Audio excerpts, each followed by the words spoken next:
Counter ವೇದಿಕೆಗೆ ಕಾರಣವಾಯಿತು cholera out break ವಿಚಾರ. ಬೀದಿ ಬದಿ ವ್ಯಾಪಾರಿಗಳ ಹಾಗೂ ಹೋಟೆಲ್ ಮಾಲೀಕರ ನಡುವೆ ವಾಕ್ ಸಮರ ಶುರುವಾಗಿದೆ. ಕಾಲರ ಹರಡೋಕೆ ಬೀದಿ ಬದಿ ಅಂಗಡಿಗಳೇ ಹಾಟ್ಸ್ಪಾಟ್ ಆದ್ವಾ? ಇಡೀ ಕಾಲರ ಪತ್ತೆಯಾಗಿದೆ. ಮೆಡಿಕಲ್ ಸ್ಟೂಡೆಂಟ್ಸ್ 47 ಜನರಿಗೆ ಒಕ್ಕರಿಸಿದೆ. ಬಟ್ ಈಗ ಕಾರಣ ಯಾರು? ಬೀದಿ ಬದಿ ವ್ಯಾಪಾರಿಗಳು ಅಂತ ಇವ್ರು ಹೇಳ್ತಿದ್ದಾರೆ, ಅವ್ರ ಮೇಲೆ ಇವ್ರು ಹಾಕ್ತಾ ಇದ್ದಾರೆ. ಹಾಟ್ಸ್ಪಾಟ್ಗಳು ಬೀದಿ ಬದಿ ಅಂಗಡಿಗಳೇ ಆದ್ವಾ? ಕೆಲವು ದಿನಗಳ ಹಿಂದೆ ಪಾನಿಪುರಿ ತಿಂದು ಮಕ್ಕಳ ಆರೋಗ್ಯ ಅಸ್ತವ್ಯಸ್ತ ಆಗಿತ್ತು. ಸ್ವಚ್ಛತೆ ಇಲ್ಲ, ತಯಾರಿಸುವಂತಹ ಸ್ಥಳ, ವಿತರಿಸುವಂತಹ ಜಾಗ ಅನ್ಹೈಜಿನಿಕ್ ಅಂತ ಗರಂ ಆಗಿದೆ. ಬೀದಿ ಬದಿ ಅಂಗಡಿ ಮುಚ್ಚಿಸಿ ಅಂತ ಸರ್ಕಾರಕ್ಕೆ ಹೋಟೆಲ್ ಮಾಲೀಕರು ಆಗ್ರಹಿಸಿದ್ದಾರೆ. ಈ ಸಂಬಂಧ ಸರ್ಕಾರಕ್ಕೆ ದೂರು ಕೊಟ್ಟಿದ್ದಾರೆ ಹೋಟೆಲ್ ಮಾಲೀಕರ ಸಂಘದವರು. ಇತ್ತ ಬೀದಿ ಬದಿ ವ್ಯಾಪಾರಿಗಳು ಕೂಡ ಹೋಟೆಲ್ ಮಾಲೀಕರ ವಿರುದ್ಧ ಕಿಡಿಕಾರ್ತಿದ್ದಾರೆ. ನೋಡಿ, ಈಗ ಇವ್ರ ಮೇಲೆ ಅವರು, ಅವ್ರ ಮೇಲೆ ಇವರು, ಹೊಟ್ಟೆಪಾಡಿನ ವಿಚಾರ ಇದು. ನೋಡಿ, ಪಾನಿಪುರಿ ಬಹಳ ಇಷ್ಟ ಹುಡುಗಿರಿಗೆ. ಬೀದಿ ಬದಿ ಅದೇನೇನು ಹಾಕ್ತಾರೋ ಗೊತ್ತಿಲ್ಲಪ್ಪ, ಅದು ಹೇಗೆ ಮಾಡಿದ್ರೋ ಗೊತ್ತಿಲ್ಲ, ಬಟ್ ತಿಂತಾರೆ. ಸಾಯಂಕಾಲ ಆದರೆ ಸಾಕು ಪಾನಿಪುರಿ ಅವನು ಸುತ್ತ ಇರ್ತಾರೆ. ಅವ್ರವ್ರ ವೈಯಕ್ತಿಕ ಇರಲಿ, ಆದರೆ ಈಗ ಕಾಲರ ಬರಬಾರ್ದು ನಮಗಷ್ಟೇ. ಇವ್ರೇನು ಹೇಳ್ತಿದ್ದಾರೆ? ಸ್ವಚ್ಛತೆ ಕಾಪಾಡಲ್ಲ, ಅಲ್ಲಿ ಹೈಜಿನಿಕ್ ಆಗಿರೋದಿಲ್ಲ ಅಂತ ಹೇಳ್ತಾ ಇದ್ದಾರೆ. ಅಲ್ರಿ, ನಮ್ಮ ಹೊಟ್ಟೆಪಾಡು ಬೀದಿ ಬದಿ ವ್ಯಾಪಾರಿಗಳು ಅಷ್ಟೇ ಕಾಣದ ನಿಮಗೆ? ಏನು ಹೋಟ್ಲಲ್ಲಿ ಏನು ಸ್ವಚ್ಛತೆ ಎದ್ದು ಬಿಡುತ್ತಾ ನಿಮ್ಗೇನು? ಒಳಗಡೆ ಹೋಗಿ ನೋಡಿದ್ದೇವೆ ನಾವು, ಅಲ್ಲಿ ಅಡುಗೆ ಮನೆಗೆ ಹೋಗಿ ಇಲಿ ಇದೆಯಾ, ಹೆಗ್ಗಣ ಇದೆಯಾ, ಏನಿದೆಯಾ ಅಂಥೇಳಿ ಇವರು ಹಿಂಗೆ ಪ್ರಶ್ನೆ ಮಾಡ್ತಿದ್ದಾರೆ. ಹಾಗಾಗಿ ದೂರ ಹೋಗಿದೆ. ಈಗ ಬೀದಿ ಬದಿ ವ್ಯಾಪಾರಿಗಳಿಗೆ ನೀವು ಅವಕಾಶ ಕೊಡಬಾರ್ದು ವ್ಯಾಪಾರಕ್ಕೆ ಅಂತ ಈಗ ಇವರು ಕೂಡ ಅವ್ರ ಮೇಲೆ ಆರೋಪವನ್ನು ಮಾಡ್ತಿದ್ದಾರೆ.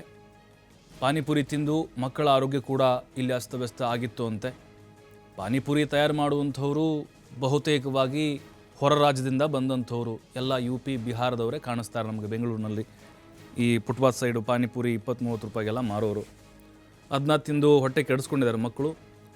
ಈಗ ಹೋಟೆಲ್ ಮಾಲೀಕರ ಸಂಘದವರು ಅವ್ರ ಮೇಲೆ ಆರೋಪ ಮಾಡಿದ್ದಾರೆ.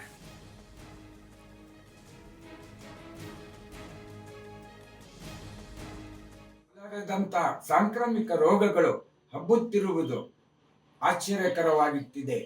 ಈ ಸಂದರ್ಭದಲ್ಲಿ ನಾವೆಲ್ಲರೂ ಬಹಳಷ್ಟು ಜಾಗೃತರಾಗಿರಬೇಕು. ವಿಶೇಷವಾಗಿ ಬೀದಿ ಬದಿ ತಿಂಡಿ ವ್ಯಾಪಾರಗಳನ್ನು ತಕ್ಷಣ ಸ್ಥಗಿತಗೊಳಿಸಬೇಕು. ಕೆಲವು ದಿನಗಳ ಹಿಂದೆ ಬೀದಿ ಬದಿಯ ಪಾನಿಪುರಿ ಮಾರಿ ಬಹಳಷ್ಟು ಮಕ್ಕಳು ಅನಾರೋಗ್ಯವಾಗುವುದರ ಜೊತೆಗೆ ಸಾವಾಗಿರುವುದು ಬೇಸರದ ವಿಷಯ. ತಕ್ಷಣ ಆರೋಗ್ಯ ಇಲಾಖೆ ಹಾಗೂ BBMPಯವರು ಕಾರ್ಯನಿರ್ವಹಿಸಿ ಎಲ್ಲ ಬೀದಿ ಬದಿ ವ್ಯಾಪಾರಗಳನ್ನು ನಿಲ್ಲಿಸುವುದು ಅತ್ಯಗತ್ಯ. ಇತ್ತೀಚೆಗೆ ಕೊಲೆರಾದಂಥ ಸಾಂಕ್ರಾಮಿಕ ರೋಗಗಳು ಹಬ್ಬುತ್ತಿರುವುದು ಆಶ್ಚರ್ಯಕರವಾಗುತ್ತಿದೆ. ಈ ಸಂದರ್ಭದಲ್ಲಿ ನಾವೆಲ್ಲರೂ ಬಹಳಷ್ಟು ಜಾಗೃತರಾಗಿರಬೇಕು. ವಿಶೇಷವಾಗಿ ಬೀದಿ ಬದಿ ತಿಂಡಿ ವ್ಯಾಪಾರಗಳನ್ನು ತಕ್ಷಣ ಸ್ಥಗಿತಗೊಳಿಸಬೇಕು. ಕೆಲವು ದಿನಗಳ ಹಿಂದೆ ಬೀದಿ ಬದಿಯ ಪಾನಿಪುರಿ ಮಾರಿ ಬಹಳಷ್ಟು ಮಕ್ಕಳು ಅನಾರೋಗ್ಯವಾಗುವುದರ ಜೊತೆಗೆ ಸಾವಾಗಿರುವುದು ಬೇಸರದ ವಿಷಯ. ತಕ್ಷಣ ಆರೋಗ್ಯ ಇಲಾಖೆ ಹಾಗೂ BBMPಯವರು ಕಾರ್ಯನಿರ್ವಹಿಸಿ ಎಲ್ಲ ಬೀದಿ ಬದಿ ವ್ಯಾಪಾರಗಳನ್ನು ನಿಲ್ಲಿಸುವುದು ಅತ್ಯಗತ್ಯ. ಇತ್ತೀಚೆಗೆ ಕೊಲೆರಾದಂಥ ಸಾಂಕ್ರಾಮಿಕ ರೋಗಗಳು ಹಬ್ಬುತ್ತಿರುವುದು ಆಶ್ಚರ್ಯಕರವಾಗುತ್ತಿದೆ. ಈ ಸಂದರ್ಭದಲ್ಲಿ ನಾವೆಲ್ಲರೂ ಬಹಳಷ್ಟು ಜಾಗೃತ. ನೋಡಿ, ಇವರು ಹೋಟೆಲ್ ಮಾಲೀಕರ ಸಂಘದ ಅಧ್ಯಕ್ಷ PC ರಾವ್ ಅವರು ಮನವಿಯನ್ನು ಮಾಡಿಕೊಂಡಿದ್ದಾರೆ ಮುಚ್ಚಿಸ್ಬೇಕು ಅಂತ. ಈಗ ಅವ್ರ ಹೊಟ್ಟೆಪಾಡು ಬೀದಿ ಬದಿ ವ್ಯಾಪಾರಿಗಳು ಅವ್ರ ದಿನದ ಹೊಟ್ಟೆಪಾಡಿರುತ್ತೆ. ಈಗ ದೊಡ್ಡ ದೊಡ್ಡ ಹೋಟೆಲ್ನವ್ರದ್ದು ಬಿಡಿ ಚಿಂತೆ ಇಲ್ಲ. ಬಟ್ ಇದನ್ನು ಹೇಗೆ ಬಗೆಹರಿಸ್ಬೇಕು? ಈಗ ಇಕ್ಕಟ್ಟಿನಲ್ಲಿ ಸಿಕ್ಕಾಕೊಂಡ್ಬಿಟ್ಟಿದೆ ಇಲಾಖೆ. ಇವ್ರು ಹೇಳ್ತಿದ್ದಾರೆ ಪಾನಿಪುರಿ ತಿಂದು ಮಕ್ಕಳ ಆರೋಗ್ಯ ಅಸ್ತವ್ಯಸ್ತ ಆಗಿದೆ. ಪಾನಿಪುರಿ ಮಾಡುವಂಥ ವಿಧಾನವನ್ನು ಕೆಲವೊಂದು ನೀವು ವಿಡಿಯೋಗಳು ನೋಡಿಬಿಟ್ರೆ ವಾಮಿಟ್ ಬಂದುಬಿಡುತ್ತೆ ನಿಮ್ಗೆ. ಅಯ್ಯೋ, ಪಾನಿಪುರಿ ಸವಾಸನೆ ಬೇಡಪ್ಪ ಅಂತ ಅನಿಸ್ಬಿಡುತ್ತೆ. ಆದರೂ ತಿಂತಾರೆ, ಏನು ಮಾಡೋಕ್ಕಾಗಲ್ಲ, ಜನ ಅವ್ರವ್ರ ಇಷ್ಟ. ಮತ್ತಷ್ಟು ಮಾಹಿತಿ ಕಾರ್ತಿಕ್ ನೀಡ್ತಾರೆ. ಕಾರ್ತಿಕ್, ಗಮನಿಸ್ತಾ ಇದ್ದೀವಿ ನಾವು ಈಗ ಕಾಲರ ಒಂದು ಕಡೆ ಆತಂಕ ಸೃಷ್ಟಿ ಮಾಡಿದೆ.